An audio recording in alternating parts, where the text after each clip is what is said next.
Welcome to the first episode of Spaventoso Builds a Deck. Today we're going to build a Minsc deck in Commander. I've had some of these cards lying around for a while, and I don't play a whole lot of Commander, but my wife likes to, so I like to give her a big variety of decks to play against, so she's not just going up against my Krenko or Yuriko deck all the time. My goals for this deck is to keep it around a 3, maybe.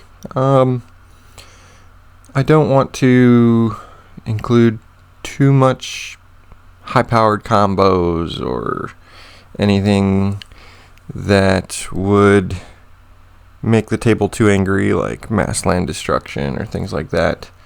And I do want to use mostly cards I have lying around the house. However, I also want to keep it under about $500, maybe. About an average of $5 a card. I don't want to add too many expensive cards. Keep it accessible. And I thought it might be fun to have some sort of deck building restrictions and give a little bit of insight onto how I build a deck. So the first thing I do is add some land, just kind of as a placeholder, just so I know maybe about how many I'm dealing with. So we'll go ahead and add maybe 15 of each for now, and then we'll go back and adjust that once we get to the land section. So starting with the mana rocks, I usually have a pretty standard set of rocks that I go for. That includes Soul Ring, Fellwar Stone, the talisman of the colors that you are playing. That includes the Talisman of Impulse today, Arcane Signet, and a Thought Vessel. Now these are pretty standard for most of my decks. I don't do a whole lot of CEDH or anything like that, but these 5 right here are kind of my starting point. Now I didn't want to add any mass land denial. I don't want to chain extra turns. As a 3 level deck, you do get some game changer cards, and I'm going to try to avoid infinite combos. Let's see. We'll need some ramp first, maybe. Usually green is a pretty good color for that, and I want to make sure we have a handful of ways to make sure we get our land drops early. So let's start with maybe like a crop rotation. I don't know, that might be the legacy player in me. Flowers, always good against blue decks, always good to have. If you are playing in pods that maybe you don't play as much blue, that might not be a good idea, but I certainly do. Maybe a Wild Growth, Utopia Sprawl. What about Explore? 49 cents. That definitely is budget. And then maybe Rampant Growth.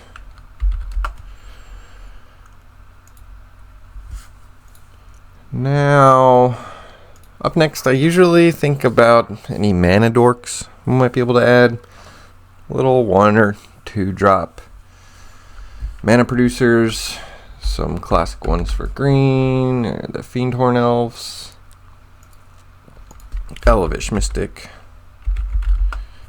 I know I got a lot of these. Llanowar Elf. Let's see. I think a Tinderwall might be good here. Get some red. Wall of Roots also. And then maybe something multicolored. I've been wanting to use this one. I haven't had a deck for it yet. The Ruby Daring Tracker. I think I have some Goldhound too. I don't know. We'll see how it works out. I haven't used this in any decks, but maybe being able to sacrifice it and getting a green or red if you need it might be useful. We'll see. So from there, in this type of deck, I really want some explosive starts. So I was thinking maybe some instants or sorceries that help me ramp into mana. And there are a lot of options, especially in red, for this. These might be a little out of my price goal on some of these, but something like a Desperate Ritual, Manamorphose. I know I have a few of these laying around, so that should help. Seething Song, getting a little expensive there. Maybe just that version. Rite of Flame. This one might be good to get some additional ramp. Maybe have some really explosive second turns. But, if I really want some big turns, I think I should include the Spirit Guides. So, Simian Spirit Guide, Elvish Spirit Guide. Those will really help me out in the first few turns and get some real big opening starts. Those are pretty cheap right now too, comparatively to how I've seen them in the past. So looks like we got almost 60 cards. I think we might want to consider fixing up our mana base before moving too much further. So to me, I do have a standard set of lands that I kind of slot into all my decks. But it is kind of up to you on how spicy you want to make your mana base. Alright, let's start with Command Tower. I think just about every single one of my commander decks has that. And then Thinking Red Green, Rootbound Crag. Is that it? Yeah. Copperline is, that's the next one. A Crag Crown. I know I have a few of those lying around. And then Karplusen Forest, yep. So that's a good start. Maybe, what is that, Cinderglade? Yeah. Normally I might include some Evolving Wilds, maybe Fabled Passage. I'm trying to keep a budget here, so I'm probably not going to go fetches. But I think 36 might be a little much. We'll see. We'll leave it there for now. You know, I kind of want a Barbarian Ring. It might randomly come in handy.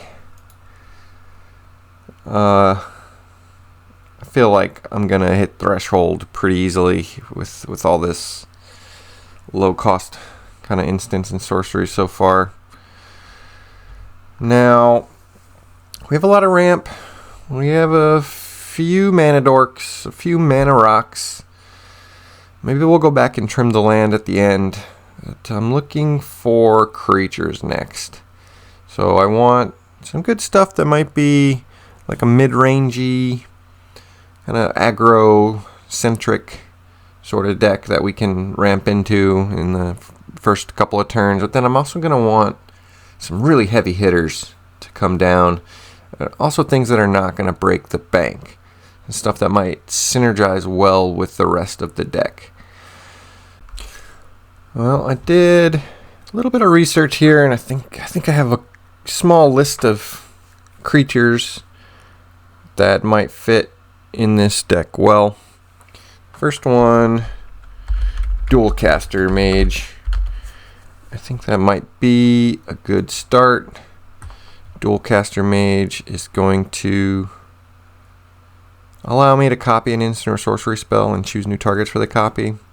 It could equate to some fun interactions. Next, I was thinking Joraga, the Tree Speaker.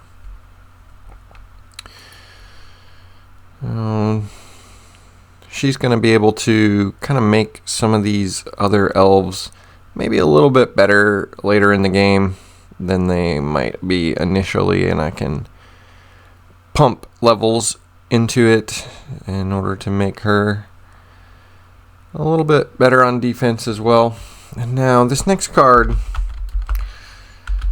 might be a little expensive, but it's still under the $5.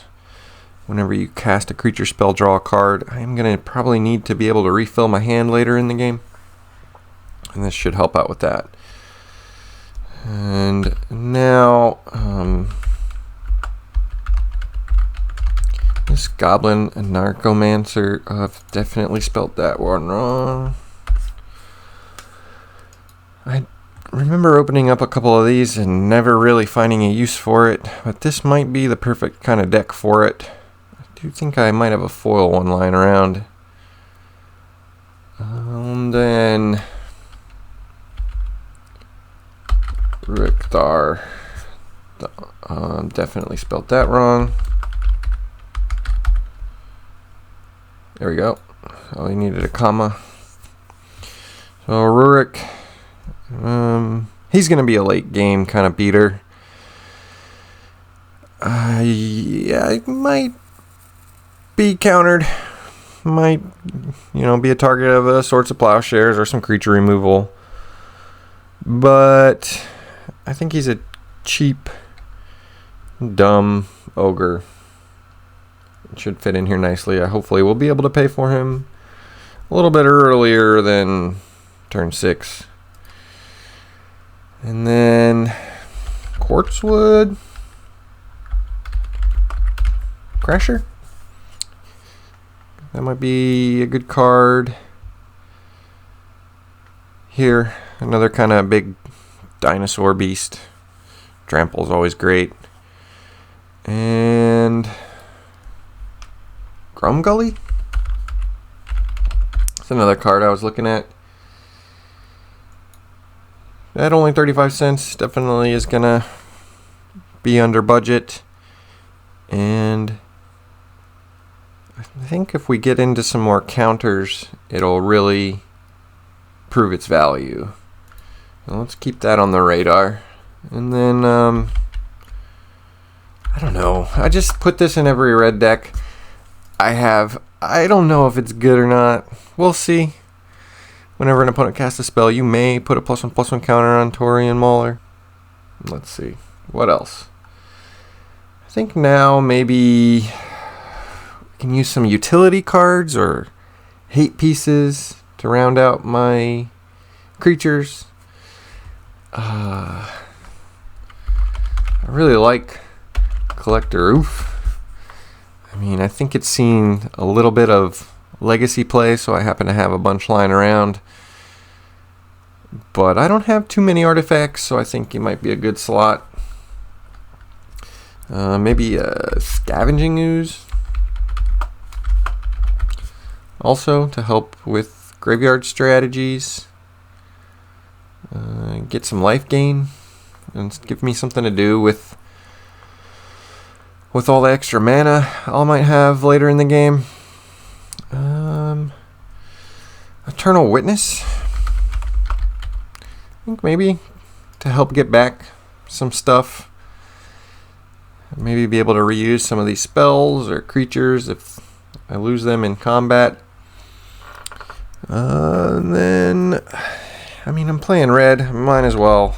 I have a lot of blue in my pods.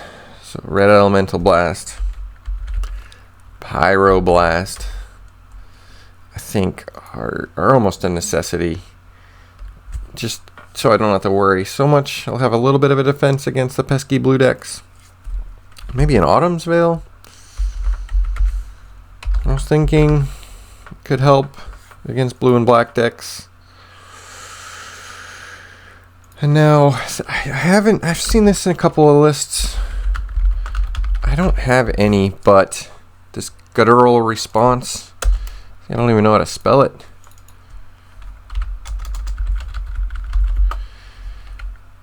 I think this might be some good protection too. It can be cast with red or green, so that's a plus. And then I'm thinking I want a little bit of chaos in here, so maybe some stuff like Reverberate. Yeah, and Return the Favor. They might be fun to cause some shenanigans. Bolt Bend. Yeah, I could use a Bolt Bend. And then Ricochet Trap. I think those will always be good, just to a little bit of surprise and be able to respond to what some of the other decks are doing. And we're at about 82 cards. I can definitely cut a couple land, but before we wrap it up, I don't want to forget Enchantment and Artifact Hate. So some of my go-tos are Siege Smash and Corrosion Grip. They have split second, so no other player can cast spells or activate abilities that aren't mana abilities when they're on the stack. And then I had that Eternal Witness, and I think I might want to possibly include some other cards that can return things from the graveyard. So maybe a Regrowth. And I'm getting pretty heavy on the instants here, but I mean, we're playing red, so I mean, just gotta include that Lightning Bolt. Now, back to creatures. We do have a few kind of bomby cards, but I think we need a couple others that might be able to really hit the table and be impactful. So, Forgotten Ancient might be a good slot. I've always wanted to use a Mana Gorger. Again, I don't play a whole lot of Commander. Is this? Yeah, Mana Gorger, Hydra. And then I saw this a little when I was researching earlier. I think some other people might use this as a commander. And maybe it could be a backup commander. But if we do want to kind of get into a little bit of +1/+1 counter theme, this card might be a good option. Now, Evolution Sage, I think also deals with counters. Let's check that one. Yeah, Proliferate might be good. I don't really have a whole lot of other stuff that might work with Proliferate besides the +1/+1 counters. We'll see how it works out, and based on how it plays, we can always fine tune it. And now I do use this card in a couple of decks. Might not be to everyone's taste, but once it gets pretty late game, you can pump a ton of mana into here and get this guy pretty big. You might be able to squeeze him through for the win. And then let's see, maybe like a Loyal Guardian? I was thinking something if the board stalls, maybe just to have this Rhino sitting around putting a +1/+1 counter on everybody. And this one might break the budget a little bit, but a branching evolution. Yeah, $5. It might be able to increase the number of +1/+1 counters if we hit that part of our deck. We are quickly approaching the 100 cards, and again, this is just a first draft. I'll play test it a little bit and kind of see what works and what doesn't. But before we wrap it up, I do want to consider maybe a few kind of sort of board wipes. Maybe a Vandal Blast might be good. And then Blasphemous Act probably. I mean, we're going to have a lot of mana. We can pump it into that. And then a Chain Reaction. I mean, that might hit some of our guys, but if we use it right, I mean, we might be able to stick around and play some more hands. Let's see now. We do have one card draw card, but I think we should slot in a Harmonize. There's not really too many good options for green and red. And then maybe another something to get back something from the graveyard. Unnatural Restoration.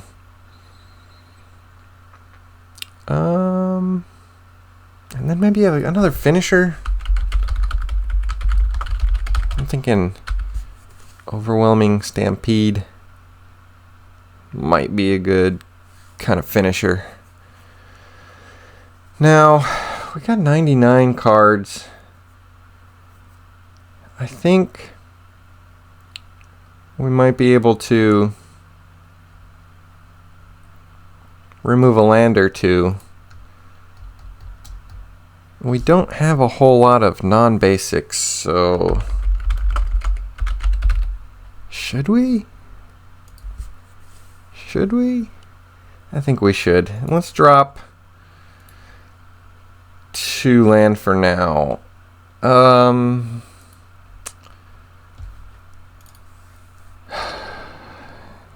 mean, I know this might be outside of our budget. I happen to have a few lying around. It seems like a good card to put in here. If it's outside your budget, you don't have any, maybe not. Don't include it. And then one last card. I mean, what else goes with Minsc and Boo? Maybe just a simple old Giant Growth might save us in a spot. Can't hurt. So there's my deck. I'm gonna plug it into a deck checker in a minute, and then we will see what ranking it gets. Alright, I'm on this website called edhpowerlevel.com. I have taken the text list of my deck. I click Analyze List here, and I was aiming for about a 3, even though I didn't use any Game Changer cards.